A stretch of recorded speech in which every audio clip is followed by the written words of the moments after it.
Hola, Holly Warner here, owner, founder of Holly Warner Health, functional medicine practitioner. Thanks for joining me.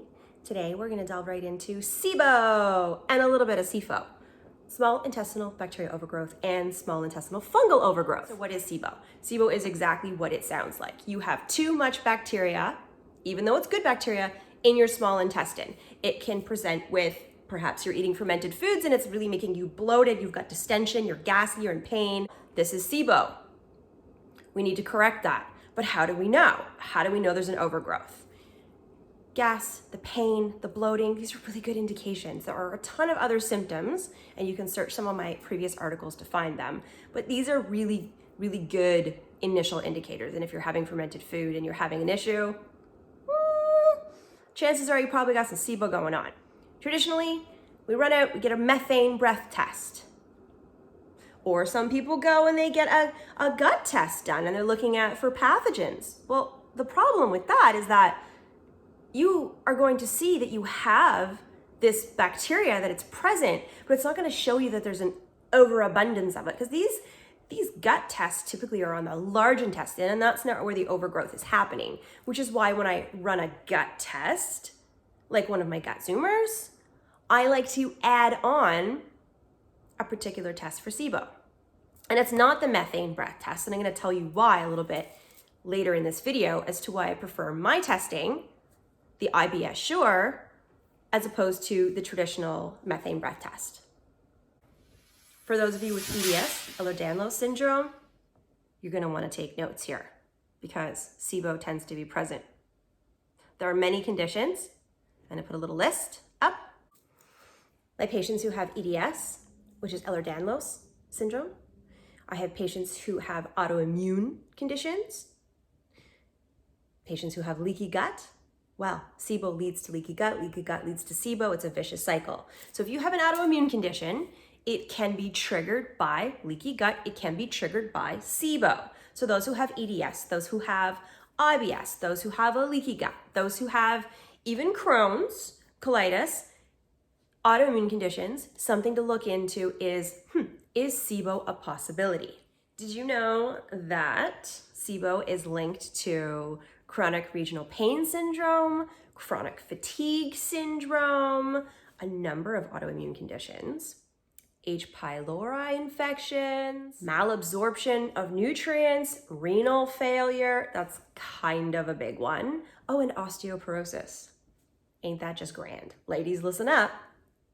And I'm not saying that because we treated SIBO, your autoimmune condition is going to vanish. There's no such thing as like the cure. But becoming asymptomatic is a very common theme. I know this because I've had it happen with my own autoimmune condition. I had Hashimoto's and no longer do. Yay, me. And a lot of that had to do with diet and lifestyle factors. But I was smart enough to know that I needed to test and not guess. So yes, it is possible to put these conditions into remission. If you're someone with chronic diarrhea, they're not absorbing and utilizing the nutrients that you're consuming, whether it be from food or from your supplementation. You can see this in my micronutrient testing that I offer, which is another video that I put out previously. It's also fantastic. Gives you a good idea of your amino acids and your vitamins and minerals and all of the things that your body needs, what you're lacking in and why you might be lacking. SIBO is a reason in many cases, it's a cause of why you're not absorbing your nutrients properly. Something to note with this is that there is a common theme with patients that I've seen, and it's been documented, is that if you go out to eat and you come home and you get food poisoning, now, food poisoning doesn't always mean you're going to be vomiting with diarrhea. Sometimes it can be a massive headache. You're really tired, lethargic, you go to bed early. Maybe you just felt nauseous, but you didn't actually vomit. These are indicators that there was something wrong. It could be a foodborne illness. You could have had food poisoning, although a milder version of it. And I like to tell my patients that if this has happened, one of the first things we want to do is run the IBS Sure test so we can see, just in case you've triggered something, perhaps now there is a issue with the processes, which I won't go into all of the details in this. I will in another video. If you've disrupted the processes and you've left yourself open to these bacterial overgrowth, we want to catch it as soon as we possibly can. So if this does happen, you want to hit me up and you want to say, Holly, I think I might have had something. We might need to run a test. Let's do this. You know, for the cost of the test, it's really not that much. You're better to be safe than sorry. So we know how to do this preemptive strike. We can get in there and get you patched back up, as opposed to letting this continue to breed and grow and fester and ferment, creating more and more health issues down the road and possibly activating some sort of an autoimmune condition that you perhaps never knew you had. So when do we want to test for this?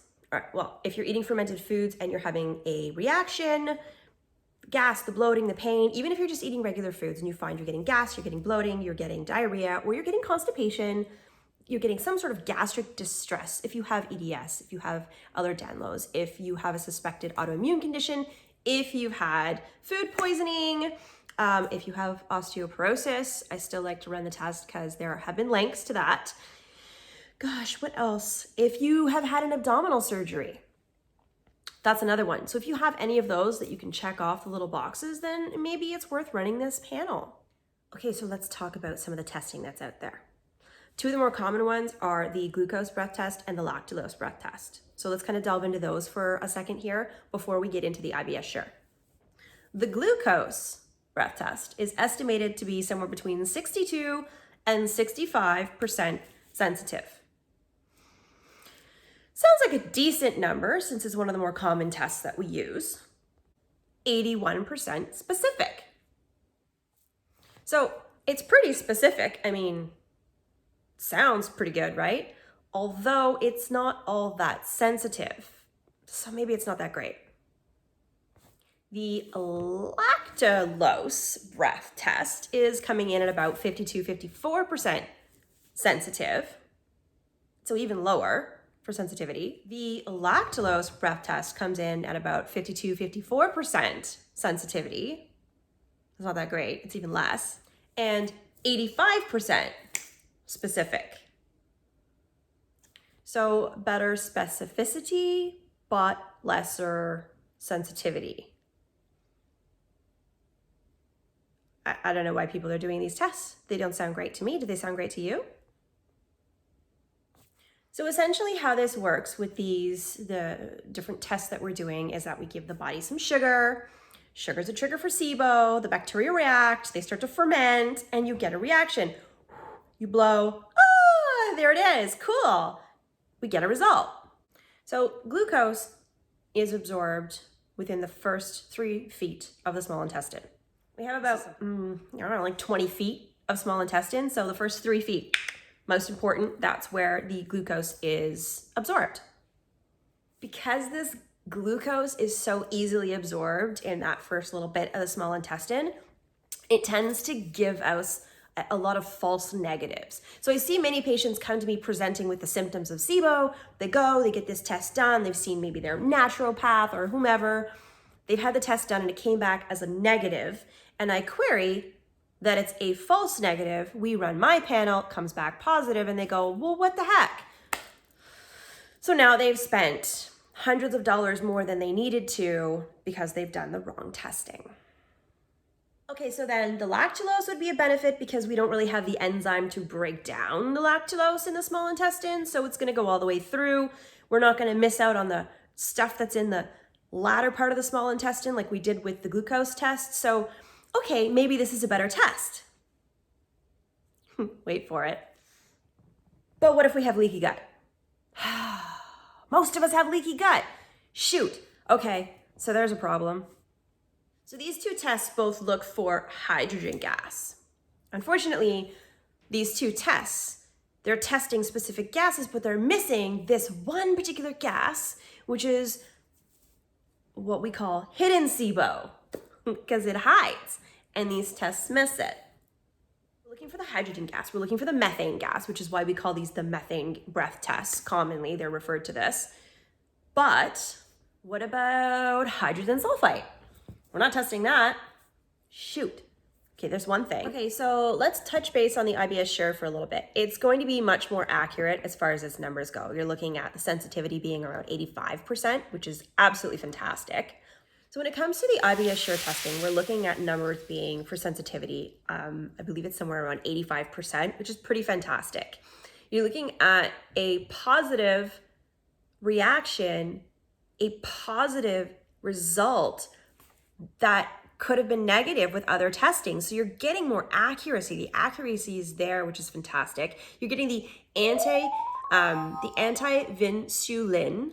I'll put that up here because it's a horrible word to say, which is going to distinguish between IBS and IBD, which is really good. Elevations are shown, like it's elevated, it's shown with IBS, but not with IBD. Elevations that are more common with IBS or IBSD, as opposed to just IBS, because there's different versions and different categories. So it's gonna go into all of that. It gets very detailed and very deep. It helps to evaluate the migrating motor complex function, which is an issue when dealing with SIBO. So it's gonna give you a more in-depth result. Yes, you can, in theory, use some of the other tests that are on the market, and if you're functionally trained, you can kind of do some calculations and you know, A plus B equals C. However, it's a guesstimate, it's not a guarantee. So we're looking at those numbers, we're saying possibly, perhaps, correlation, it could be. I'd rather have a definitive, yes, here it is. Now we know where it came from and why. Let's tackle it. I do also tend to say I'd like to test people again after, say, 6 months, because we want to know if our course of action, our treatment protocol is working, and now you're becoming asymptomatic. We want to confirm that it's working and make sure that you're, you know, not just on the right path, but perhaps you're done, you're good to go, unless you're reinfected with some sort of food poisoning or something. However, it's not always the case. So you want to test again just to ensure that you've done it right. And that's with any of these SIBO tests. Typically you retest just to see, hey, did it work? Where are we now? When I talk about the anti-vinculin antibodies, it is something that helps us distinguish between somebody who has the IBS or IBSD versus the IBD. They're two different things, and a lot of people confuse the two. There's one thing to say that you have an irritable bowel syndrome, but to have an irritable bowel disease is something completely different. And this helps us to distinguish between the two, which is very important. This is fantastic for patients of mine who are waiting to see a gastroenterologist, or who have had, they've gone in for a scope and just didn't scope the right area, so there were no lesions shown, but you're showing up symptomatic to have Crohn's or even colitis. This is fantastic as an indicator of confirmation that yes, there is some Crohn's activity possibly going on, and you can bring that back to your GI specialist and say, hey, look, I've had this test, these numbers, this anti-vinculin antibodies, they're coming in at this marker number, meaning that it's indicative that I could have Crohn's. Let's do another biopsy. Let's maybe have a different type of conversation. I have previously had patients who were having a hard time getting a diagnosis, came to me, we run these panels, and with this panel, we're able to confirm that Crohn's was present, and we were able to avoid a colonoscopy because nobody wants to get one of those. We went ahead and treated the patient for their Crohn's. They're getting results, they're in remission, they're doing fantastic. And this is not an isolated incident. I treat many patients who have Crohn's, ulcerative colitis, microscopic colitis, and a variety of different gastrointestinal diseases, illnesses, disorders. All right, so how do we do this particular testing? Easy, it's a simple blood test.